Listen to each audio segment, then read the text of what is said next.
귀한 찬양 감사합니다.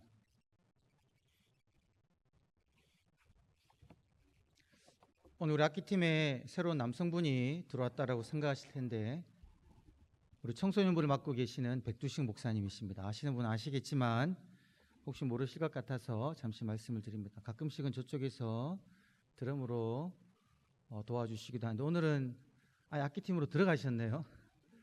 캐스트네치를 치신 건가요? 네, 감사합니다. 우리 청소년부 백두식 목사님 또 사역의 여러분들 기도해 주시고 응원해 주시기를 부탁드리겠습니다. 시편 136편 내보게 되면 이렇게 찬양합니다. 여호와께 감사하라. 그는 선하시며 그 인자하심이 영원하미로다. 예수님께서는 마태복음 7장에서 그렇게 말씀하셨습니다. 너희 중에 누가 자녀가 떡을 달라 하면 돌을 주고 생선을 달라 하면 전갈을 줄 사람이 있겠느냐. 너희가 악한 자라도 자식에게 좋은 것 줄 줄 알거든 하물며 하늘에 계신 너희 아버지께서 구하는 자에게 좋은 것으로 주지 아니하시겠느냐 말씀하셨습니다. 이 말씀이 로마서 8장 32절에서는 사도 바울이 그렇게 이야기합니다. 자기 아들을 아끼지 아니하시고 우리 모든 사람을 위하여 내어주신 이가 어찌 그 아들과 함께 모든 것을 은사로 주지 아니하시겠느냐. 이 말씀 속에서 보면 하나님은 선하시고 인자하심이 영원하신 분이시고요. 하나님은 그 자녀들에게 그 피조물들에게 좋은 것으로 은사로 모든 것을 선물로 주시는 분이십니다. 믿으시나요? 우리가 살아갈 때에 내 삶의 형편이 일평생 살아오는 순간순간마다 참 복이라고 할 것을 경험하신 분들은 이 말씀이 전혀 걸림으로 오지 않을 것 같아요. 일평생 건강하게 사셨고 일하시다가 은퇴하시고 자녀들도 건강하게 자라 가정을 이루고 지금 자신의 삶을 살아가는 그런 모습을 보게 되면 하나님은 정말 선하신 분이시구나. 나를 향하신 하나님의 인자하심은 영원하시구나. 나에게 언제나 좋은 것으로 주시는 분이시구나 라고 고백하실 겁니다. 그런데 여러분들 중에 그렇게 사시다가 노년에 암에 걸리셨어요. 갑자기 왜 내게 이런 일이 있을까? 사랑하는 자녀의 삶이 제대로 풀리지가 않습니다. 젊은 나이에 직장에서 자의가 아니라 타의에 의해서 그만두게 됩니다. 더 나아가 자녀 가정이 여행 중에 사고를 당합니다. 이런 일을 겪으신다면 그때에도 하나님은 선하시고 인자하십니다. 나에게 좋은 것을 주시는 분이십니다 라고 여전히 고백이 될까요? 아니면 하나님 정말 선하고 인자하신 분이 맞습니까?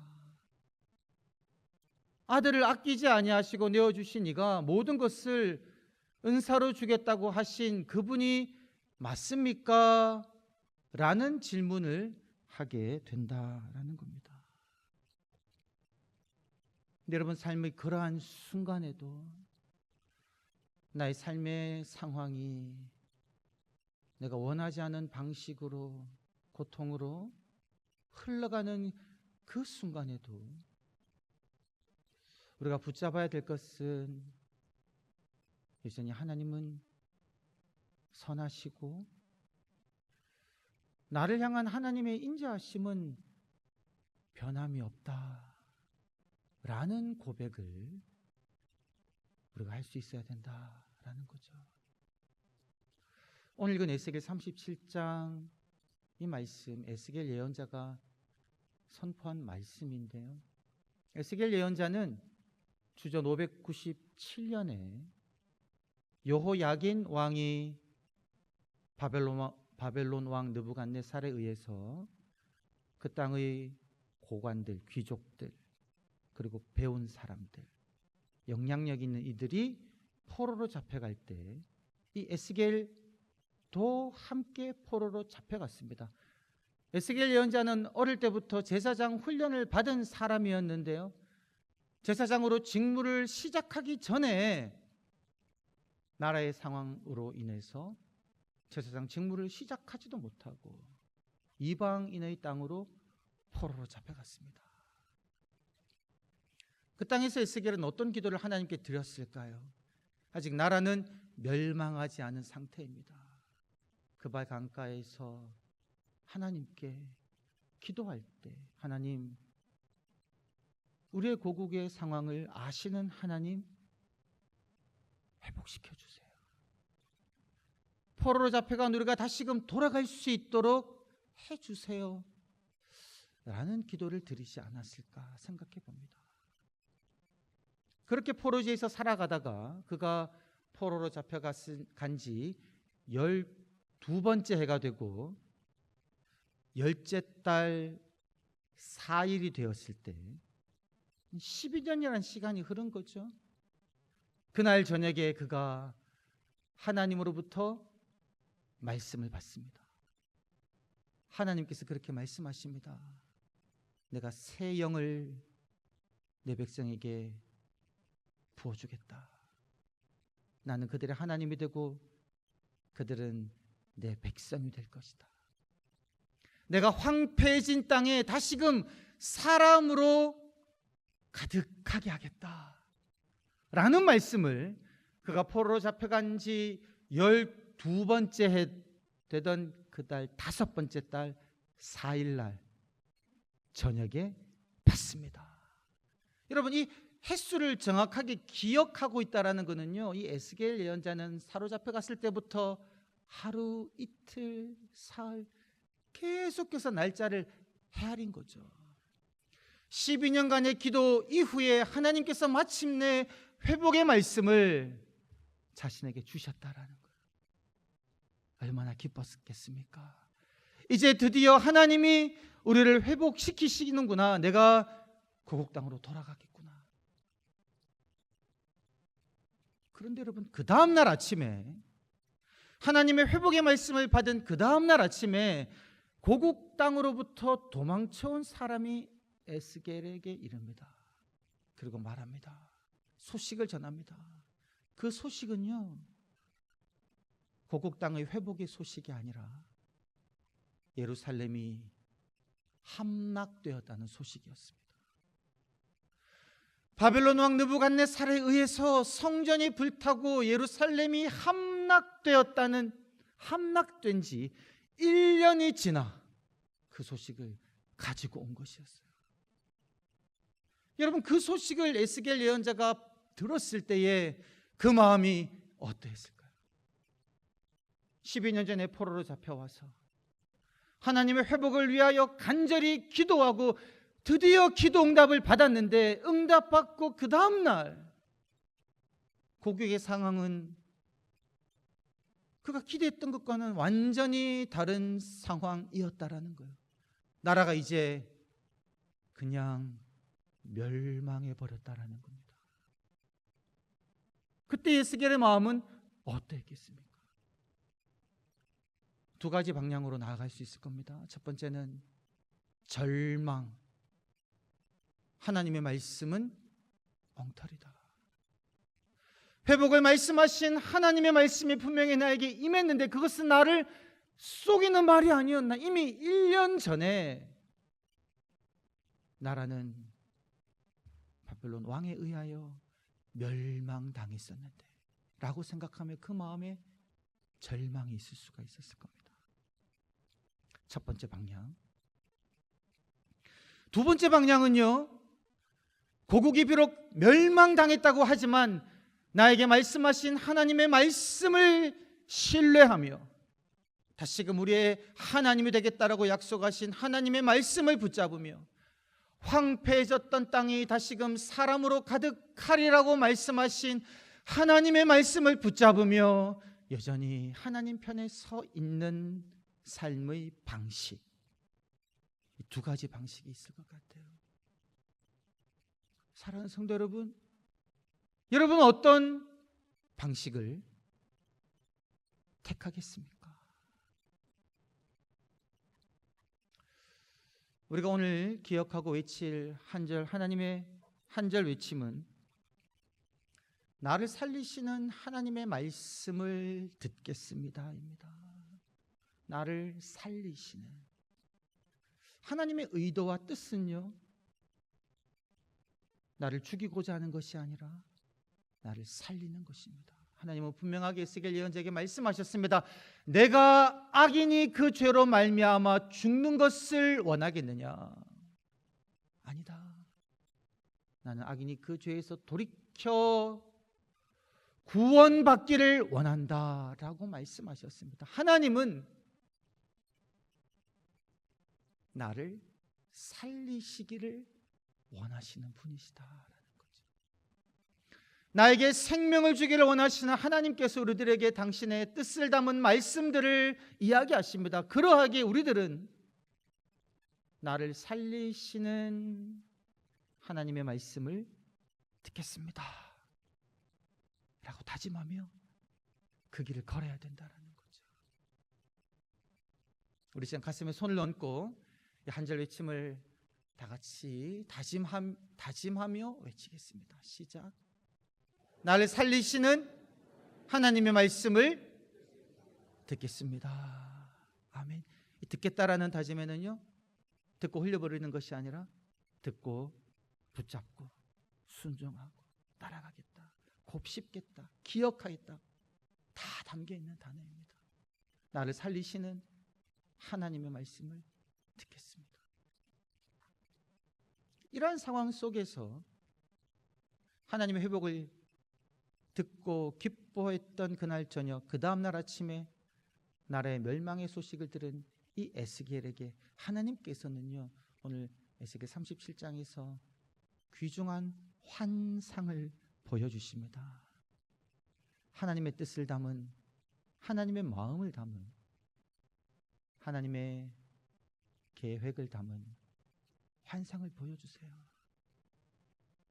하나님의 능력이 에스겔을 붙잡고 골짜기 가운데로 인도하십니다. 그 골짜기를 지나가는데 그 골짜기에는 무수히 많은 마른 뼈가 있습니다. 마른 뼈예요. 뼈 자체는 소생하는 능력이 있습니다. 뼈가 피를 만들어냅니다. 뼈는 재생됩니다. 살아있는 세포입니다. 그런데 이 뼈가 말라버리면요, 그 안에는 피도 수분도 다 증발되고 사라져가지고 더 이상 뼈 세포를 재생할 수도 없고 피를 만들 수도 없는, 딱딱하지만 단단하지만 아무런 생명력이 없는 죽은 뼈가 됩니다. 그것이 바로 마른 뼈예요. 수는 무수히 많지만 이 많은 것이 아무런 쓸모가 없는 죽어버린 뼈이다라는 거죠. 마치 에스겔이 듣게 된 조국의 상황과도 같습니다. 그때 하나님께서는 에스겔에게 묻습니다. 에스겔아, 이 뼈들이 능히 살겠느냐? 이 뼈들이 능히 살겠느냐라고 묻습니다.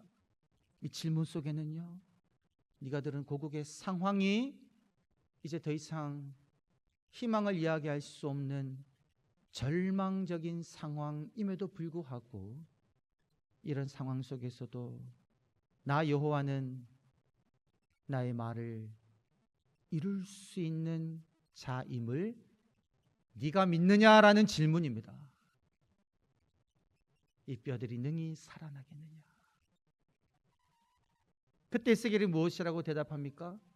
주 여호와여, 주께서 알고 계십니다. 그렇습니다라고 대답을 하지 못합니다.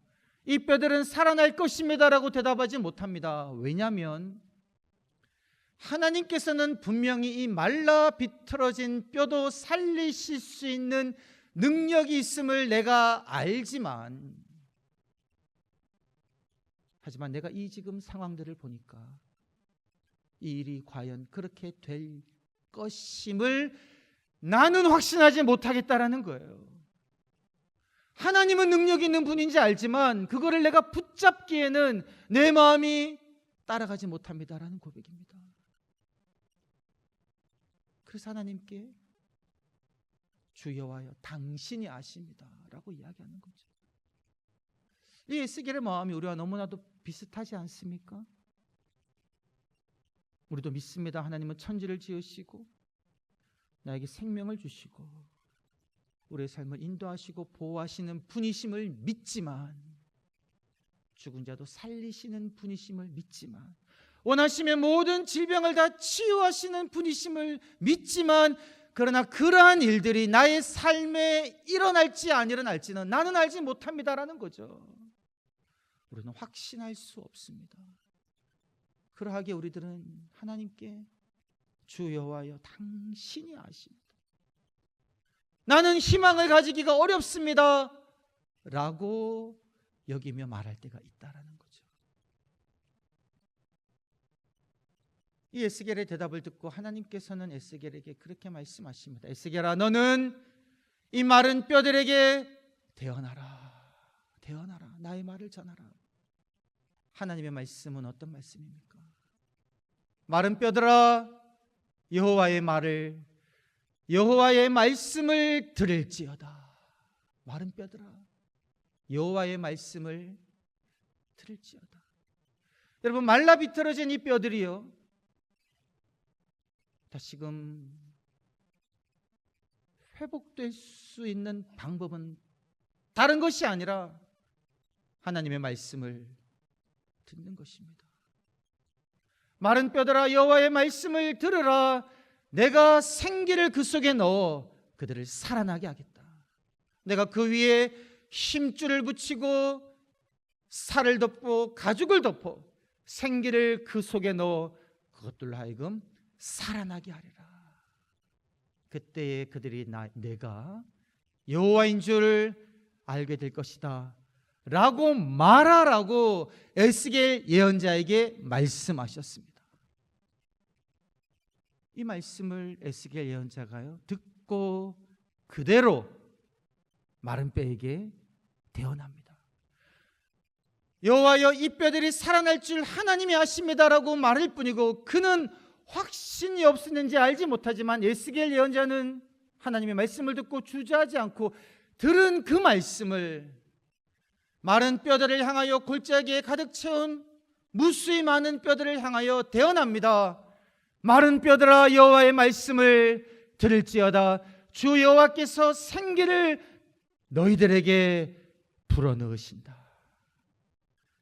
하나님께서 너희 위에 힘줄이 돋아나게 하고 살이 올라오게 하며 가죽을 덮고 생기를 그 속에 불어넣을 것이니 너희들은 살아날 것이다 라고 에스겔 예언자는 하나님의 말씀을 그대로 전했습니다.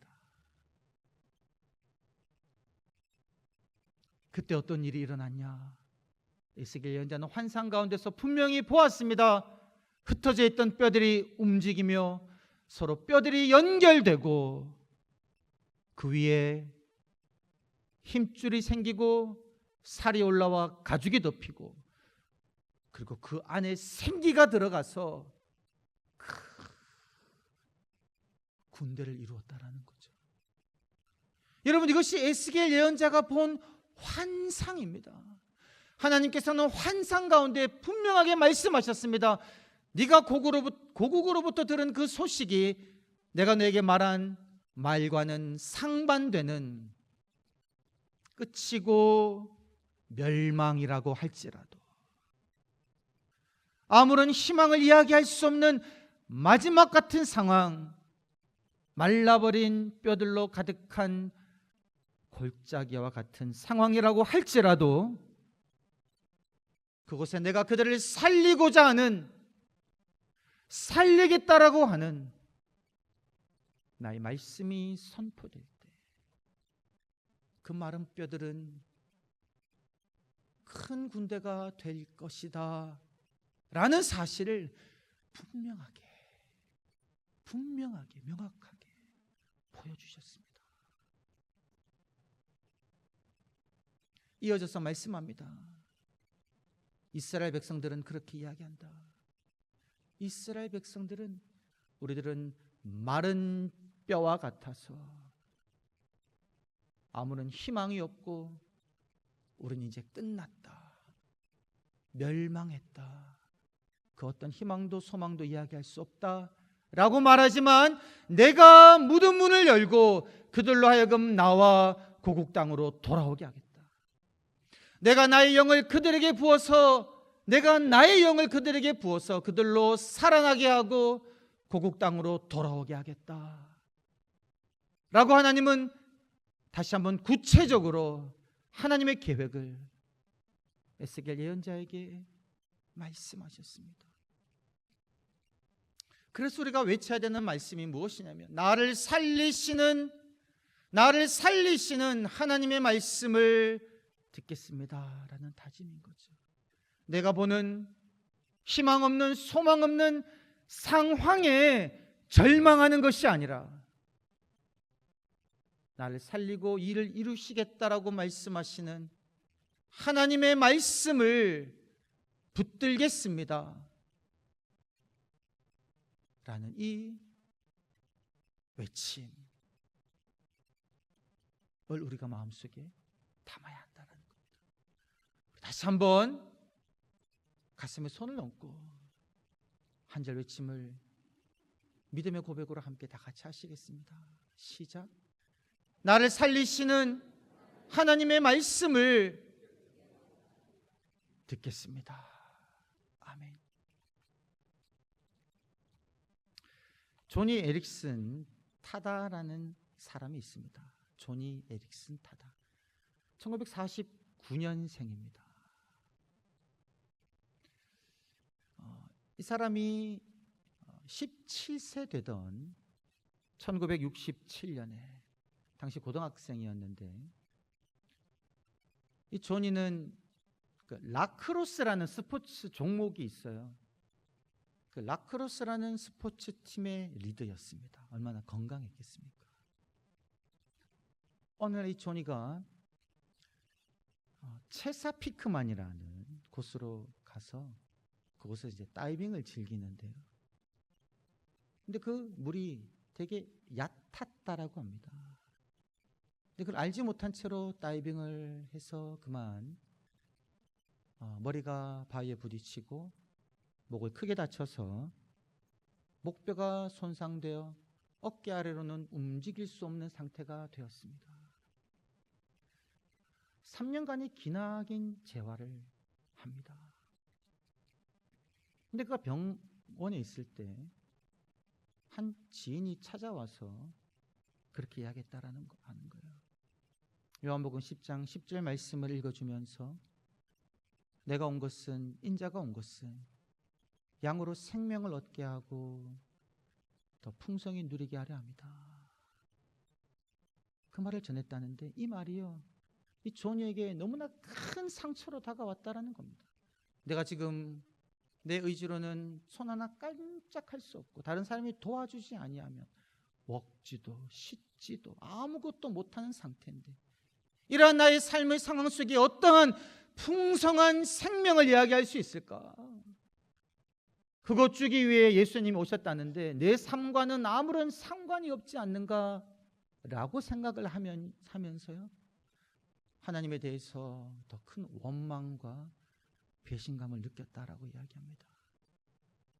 그렇게 3년 시간 동안 시간을 보내고 그 기간 동안요, 우울증에 그리고 죽고 싶은 충동에, 여러분 시도하려고 했지만 자기 손으로는 자기 생명도 어떻게 할 수 없는 그런 존재였다라고 이야기해요. 그렇게 힘든 삶을 보내다가 어느 날 자기 친구가 병문안을 와서 자기 옆에서 어떻게든 자기를 좀 위로하고 힘을 주려고 여러 가지 많은 것들을 시도하다가 갑자기 이 친구가요, 손뼉을 치면서 기뻐 외쳤다라는 거예요. 조니, 내가 생각해 보니까 예수님도 너처럼 똑같은 상황에 있었던 것 같아. 무슨 소리야 그게? 생각해봐. 예수님도 로마 군병이 채찍질해서 그 등에 큰 상처가 있은 채로 십자가에 못 박혀서 그 등에 난 상처를 어떻게든 좀 편하게 해서 하고 싶어서 움직이고 싶었을 텐데, 예수님도 십자가에 못 박히셔서 조금도 움직일 수 없는 상태였잖아. 지금 너의 상태와 너무나도 비슷한 것 같아. 예수님도 너와 똑같은 상태에 있었던 것 같아. 그 말을 듣는 순간요, 이 정말 조니의 마음에 큰 깨달음이 있었다는 거예요.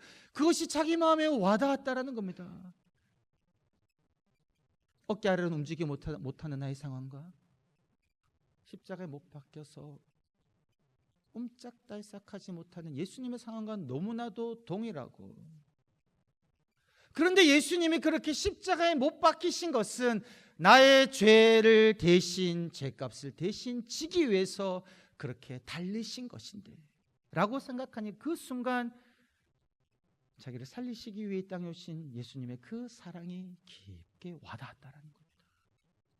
그래서 그 순간 자신의 그 사고로 인해서 움직이지 못하는 이 상황과 풍성한 생명을 주겠다고 약속하시니 하나님의 말씀이 서로 화해가 되기 시작했다는 거예요. 하나님의 사랑이 그의 마음에 가득 채우니까 상황을 넘어서는 하나님의 역사하심이 그의 속에 담기기 시작했다는 겁니다. 그래서 그 시간 이후에 그는요,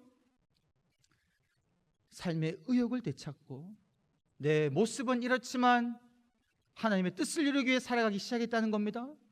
그 이후에 그의 삶은 어떤 삶으로 바뀌었냐면요, 몸은 여전히 움직이지 못하고 휠체어로 살아가지만 그는 입에 붓대를 물고 그림을 그리는 화가가 되었고요, 그 이후로 지금까지 40여 권의 책을 저술하는 저자가 되었고, 조니 앤 프렌드라는 장애인에게 복음을 전하는 단체의 리더가 되었다는 겁니다.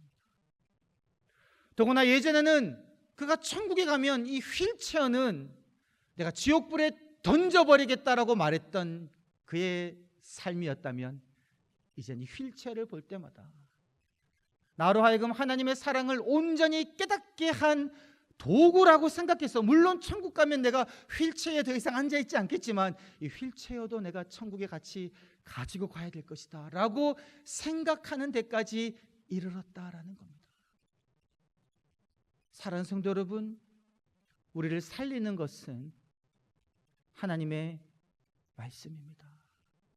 우리에게 힘을 주는 것은 복을 받은, 복으로 가득한 모든 것이 잘 풀리는 우리의 상황이 아니라, 우리를 살리는 것은 나를 사랑한다라고 말씀하시는, 내가 너를 버리지 아니하고 내가 너와 함께하며 너는 내 사랑하는 아들이다, 딸이다라고 말씀하시며, 너는 존귀하고 보배로운 존재다, 내 모든 기쁨이 너에게 있다라고 말씀하시는 하나님의 말씀이다라는 겁니다. 이러한 하나님의 말씀을 붙잡으시면서 어떠한 어려운 상황 속에서도, 아픔의 상황 속에서도, 눈물로 가득한 현실 속에서도 나를 살리겠다고 하시며 나에게 좋은 것 주시기를 원하시는 선하고 인자하신 하나님을 붙잡으시며 살아가시는 한 분 한 분 되시기를 주의 이름으로 간절히 축원합니다. 우리 시간 함께 주만 바라볼지라 하나님의 사랑을 사모하는 자의 찬양 들으시고 말씀을 기억하며 함께 기도하겠습니다.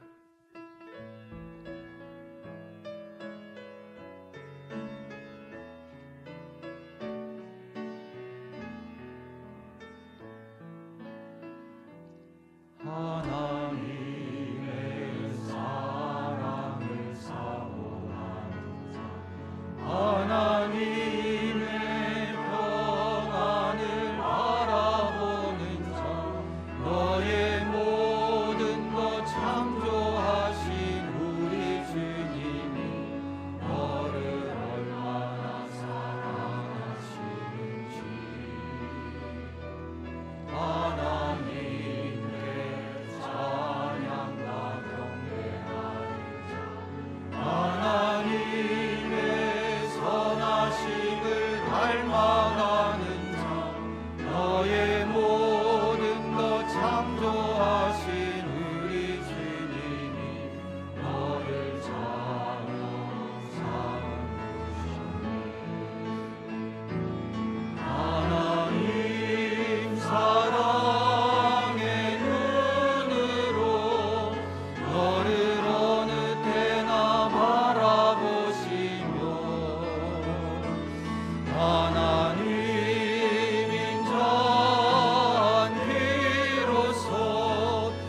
언제나 너에게 기울이시니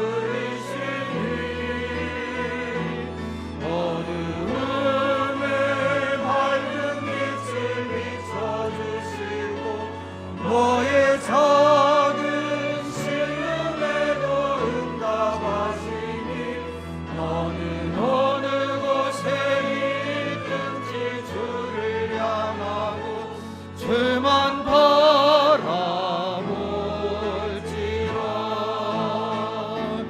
하나님 사랑의 눈으로 너를 어느 때나 바라보시고 하나님 인자한 귀로서 언제나 너에게 기울이시니 어두움에 밝은 빛을 비춰주시고 너의 작은 신음에도 응답하시니 너는 어느 곳에 있든지 주를 향하고 주만 바라보지라. 우리 시간 함께 기도하겠습니다. 기도하실 때 하나님, 나를 사랑하시는 하나님을 신뢰합니다. 그 아들을 아끼지 아니하시고 나를 위하여 주신 하나님께서 모든 것을 선물로 주실 것을 신뢰합니다. 선하시고 인자하시는 하나님을 신뢰하며 하나님의 그 말씀을 붙잡으며 주님과 동행하게 하여 주시옵소서. 모든 상황을 이기는 믿음 허락하여 주옵소서. 이 시간 함께 말씀을 기억하며 간절히 기도하겠습니다. 아버지 하나님, 하나님을 신뢰하며 하나님을 믿으며 하나님을 사랑하며 살아가게 하여 주옵소서.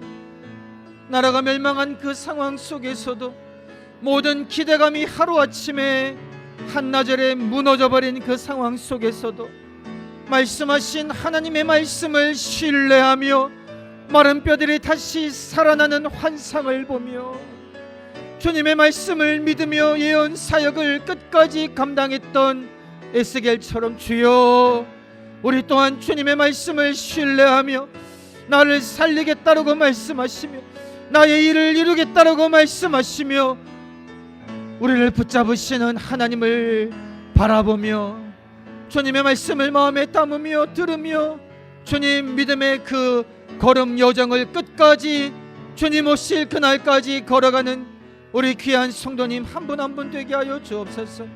삶의 어떤 상황도 하나님의 말씀을 거짓으로 아무것도 아닌 것처럼 만들지 못할 것을 신뢰하며 오 주님, 하나님의 말씀을 들으며 붙잡으며 기억하며 마음에 담으며 살아가서 궁극적으로 주께서 마른 뼈를 살려 큰 군대를 이루시는 그러한 놀라운 역사를 목도하게 하여 주옵소서. 주님 기대합니다.